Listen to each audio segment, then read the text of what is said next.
Hello dear tea friends from around the world, and Happy New Year of the Tiger! Welcome to a new tea class with me, Stéphane Erler, from the Tea Masters blog and the tea-masters.com boutique. Today the subject is going to be the Qin and Han Dynasty. I'm going to base this class mostly on this book, but not only.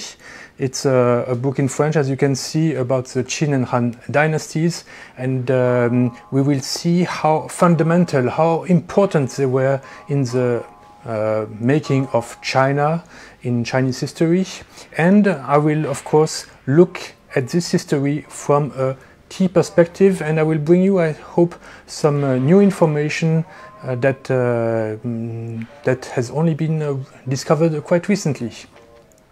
So, because the purpose of this new book, it came out very recently in France, is that history is constantly evolving. Of course, the main history, who reigned from when to when, this is pretty much settled. But the daily life of people, more detail about how people thought, what they ate, how they lived. This is only coming slowly now together from a lot of research that has been done in archaeology, and there have been new findings in the last 50 years that have accumulated, and that's why they published this book, to look at all the new evidence, all the new facts that help to paint a better picture about China in this time of history. This is about 221 before Christ to 220 after, so quite easy, just on around 2,000 years ago, 2,400 to 1,800 years ago.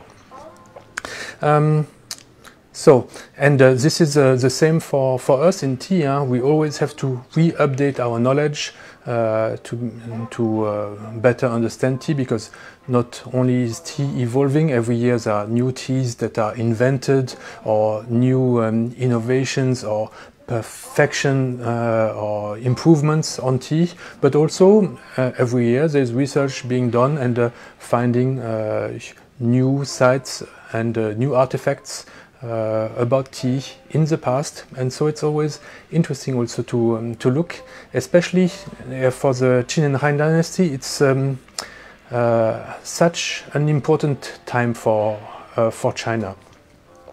The reason for this is that before these two dynasties, for centuries actually, you had the warring states in China. So there were several Chinese kingdoms where Chinese ethnies, Chinese culture, Chinese language was present, but in different kingdoms, and these kingdoms were all fighting each other, and this led to, of course, a very brutal life. The rulers did not have much time to focus on the well-being of their people, and they were only making war against one or the other neighboring state, until the Qin dynasty was able to reunify for the first time all these warring states into one China. So they made the reunification in 221 after defeated roughly within 10 years. They defeated the Han state, the Zhao, the Wei, the Chu, the Yan, and the Qi. So within 10 years they battled north. Actually, the Qin state was the most western state in China, and so they were able to fight all those on the east, sometimes more east north or the south, and then by 2021 they were able to unify China. Now, what happened next is they thought, how are we going to administer this very large territory that we have now under our control? And here they did something creative. They, instead of sending the sons and cousins, all the family of the ruler to the different places, different regions now in this unified China, they decided, okay, no, we should send the best members of our administration, recruited in a fair manner to recruit the best, and then send these loyal servants to these different regions to administer them. So this was really a very big change that was quite fair and helped to keep the other regions under good control, because they felt, well, they're not ruled by the son of the emperor, and therefore these guys who are coming are actually quite fair to them. They don't have so much of a conflict of interest. They would not necessarily side with the emperor over any disputes. Or at least in the region, they would be quite fair, and so this was actually a good innovation. But because maybe they were so much taken by this innovation that the Qin rulers, they thought, okay, let's ban the books. Let's kill all the intellectuals who were in favor of the old ways of doing things, those who were in favor of sending the sons of the emperor to different regions. So here they went too far. Now I'm not really saying that this is the reason of why they fell. There were of course other reasons why within 15 years the dynasty would change, but this change had to the effect that that actually it was still maybe from my point of view a reaction to them going too far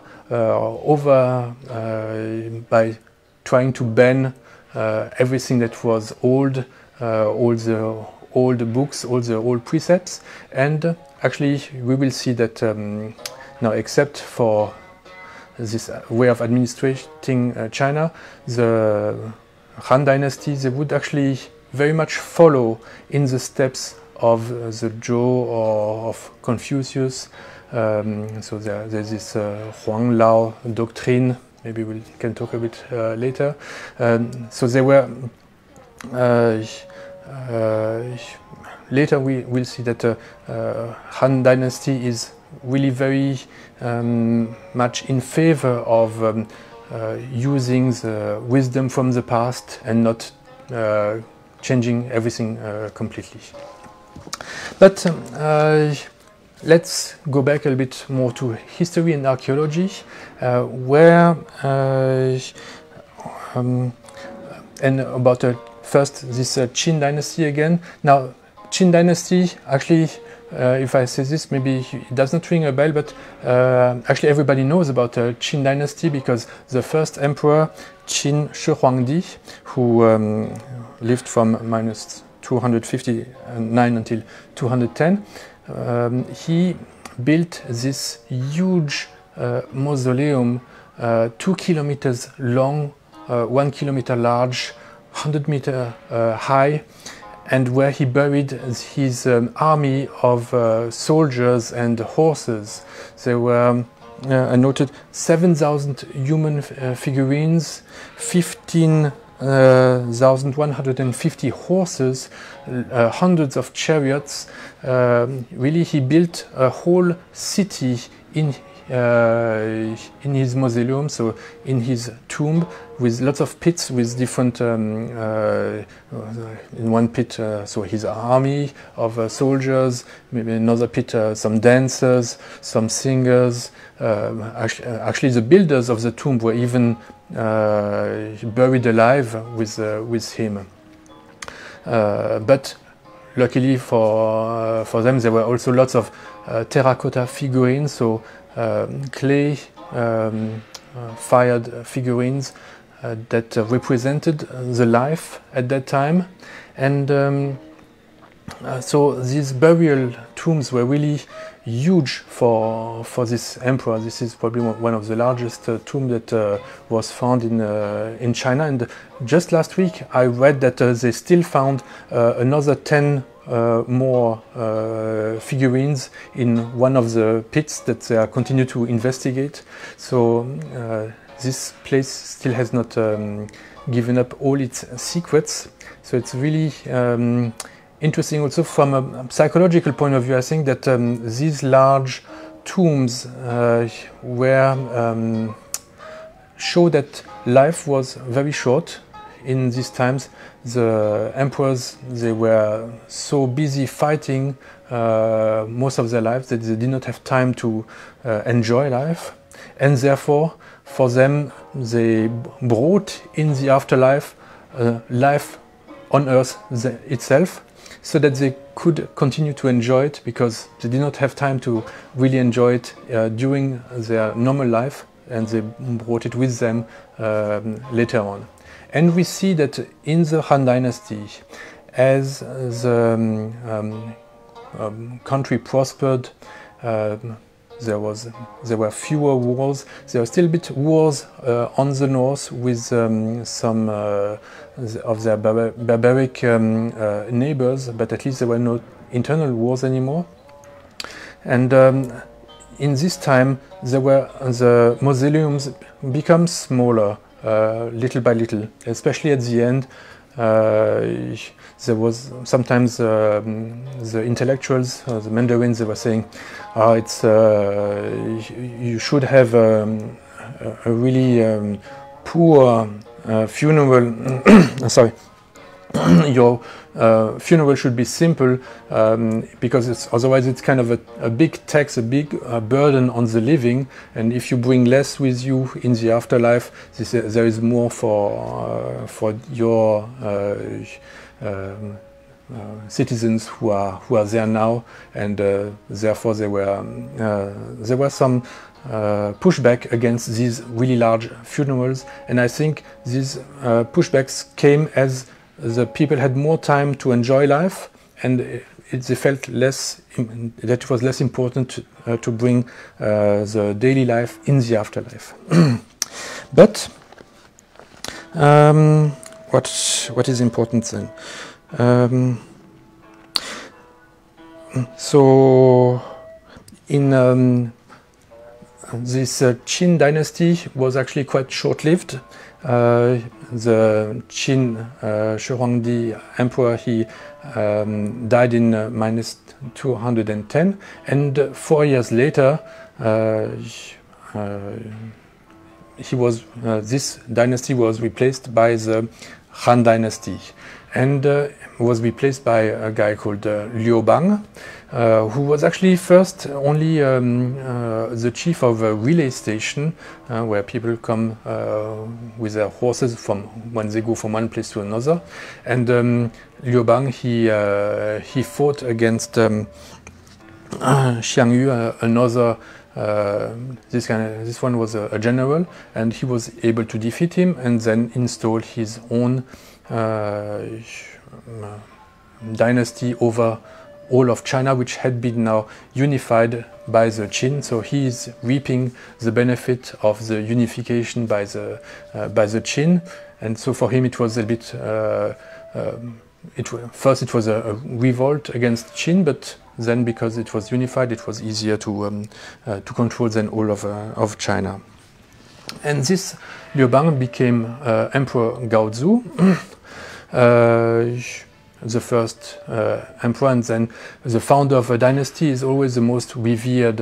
There is in the deities, in the daily cult that people do, there is a cult to their families, there is a cult to the local deities, and then there is also a cult to the emperors, and the first one is really very important. But we're not going to talk too much about him. I want to focus more on the Emperor Liu Qi, who was born 188 before Christ, and he reigned from 157 to -141. So again, a very short reign, and which still shows that even the beginning of the Han Dynasty, emperors did not live very long, and it was a short life, and therefore he's also one of those who built a rather large mausoleum.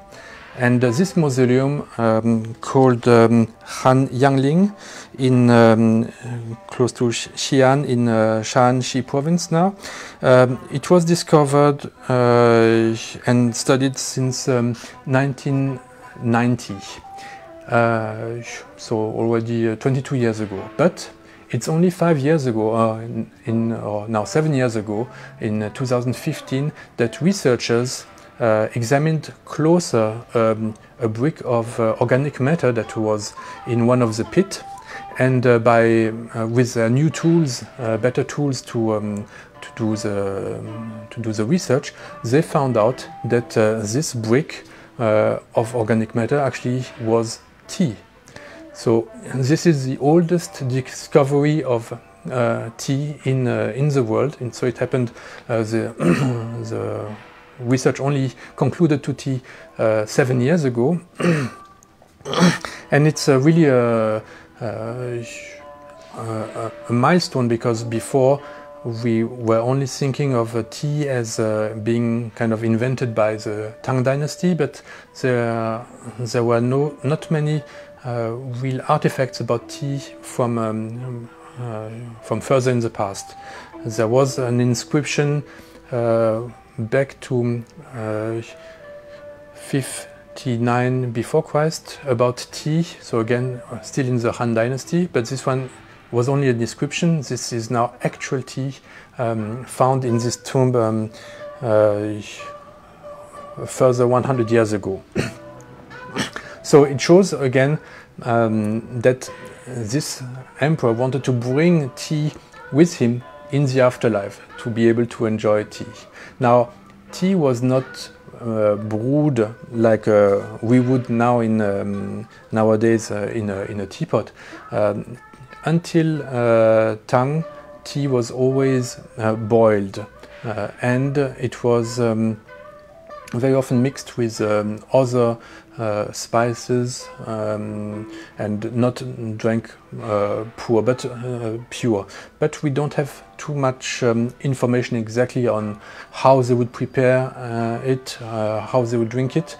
But we are pretty sure that because until Tang they were boiling it, that this is the way it was done in the past. Hopla. Sorry. And what else can we say about? I forgot to mention an interesting point about this tea that was discovered, is that it was made mostly of tips, so really the highest quality of tea, and of course it went to the emperor, so it really makes sense that the emperor would get the best quality of tea. And it was pressed, probably not because of time, but because already at that time it was a better way of preserving the freshness of tea. Something else that is important during the Han Dynasty to our tea world is the conquest of the kingdom of Diene. Now, Diene was not originally one of these founding states of the Chinese Empire. Diene, which maybe you recognize because of Dianhong, the tea Dianhong, means actually the red tea from the kingdom of Diene. So Diene is the oriental part, the eastern part of the Yunnan province. And this kingdom of Diene was conquered in the year 109 before Christ by the Han Empire. And very quickly, the Diene kingdom which had very different culture became Sinized, Chinese, and but some part of the Dian elite maybe also left this part of left their kingdom and went to Cambodia. There are some traces of this old Dian culture in other Asian, Southeast Asian countries like Cambodia, especially some drums. But I think this is interesting to know that the word Dian refers to this kingdom of the oriental part of Yunnan, whereas actually now most of our poor comes more from the western part, and that this reunification with China happened in 109 before Christ. So something else that amazed me the most, actually I wanted to say a word about this, is the iron industry in China during the early Han Dynasty. And that's why today for my chashi you see I have a lot of metal. I have a copper gentry, I have silver and gold plated teapot, and a pewter tea caddy, also of course my iron tetsubin. And this reference to metal, I wanted to make it because in the Han Dynasty they had one of the really an incredible industry for iron. Imagine in just one furnace in Guxingzhen, just one furnace, they were able to produce in 1 year 365 tons of iron in just one furnace in China. And what is amazing is the way they were working. There was specialization, there was division of labor, there was standardization of the elements for the construction, there was a modular construction method, and there was quality control. Now all these elements are the same elements as during the first industrial revolution in England and France in the mid-18th century until 1830. So 2,200 years ago, China already had the same level of advancement in working metals, especially iron, as Europe or England would have by the mid-17th century, mid-18th century. So this is really mind-boggling how advanced China was at that time. And it's of course thanks to these advances in this steel iron industry that they were able to produce lots of tools to work the fields and had a larger production of wheat, especially in the north of China, and which helped to sustain this large development of the population. And when everybody had enough to eat, then they could start to work on other fields higher in the chain of our human needs. So this really is what amazed me most about this part of China. Chinese history in the Han Dynasty is how advanced they were in working steel. They literally had 2,000 years advance compared to Europe. And this explains why they became so rich, thanks also to the stability they had now in this unified China, and how they were able then to focus on other more refined things like silk, festivities, banquets, and then of course our pleasure, tea. And when we think about tea, of course, we think about Celadon porcelain, and Celadon porcelain is also something that matured in the Western Han Dynasty. So 2,200 years ago, that's when the Chinese were able to produce the first mature Celadon porcelain. So the porcelain that was really finely made and fired at 1,260 degrees Celsius until 1,300 degrees Celsius. Here again, they had almost 2,000 years advance, because porcelain only was mastered in Europe by 1710 something in Germany. Now, there's one more thing that I found about that is related to tea, and it is related to the charging by Liu. At the end of the charging, Liu speaks about histories of tea, and he mentions how tea was already mentioned in the past by ancient authors. And for the Han Dynasty, he mentions an immortal. Of course, immortal is more does not really exist, so I could not find him in the book. But I could find two guys that Liu mentions. One is Sima Xiangzhu, and the other one is Xiong.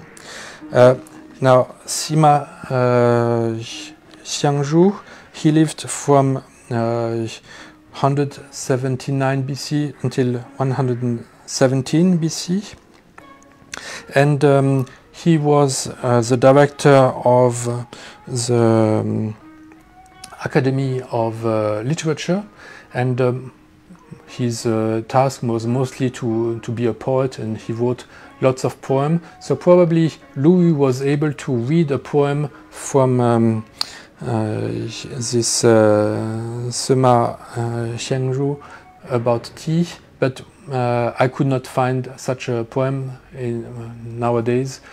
So probably it was lost between the Tang Dynasty and nowadays.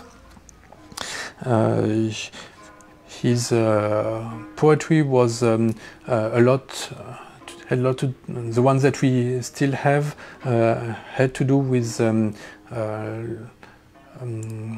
I would say with hunts, how the emperor is hunting for animals, and the feast that would come afterwards. Sometimes it was a little bit criticism of the luxury of the court, but these are the kind of poems that we still have from him.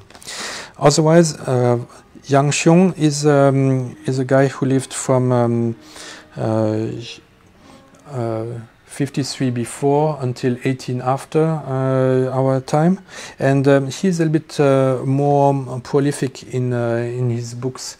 He wrote the book of the Supreme Mystery, and this is a kind of a book that is similar to the I Ching. Now, if I don't know if you know about I Ching, which is a book of changes. Where you have either a full line or a broken line, and when you take 5 combinations of these two, either the full line or the broken lines, then you get 2 power 5, 64 different combinations. This is the I Ching, and it explains each combination what it means. Now, Xiong, he made a similar book, but instead of taking these 2 elements, 1 line and 2 broken, he would add so a full line. This is the earth. The 2 lines.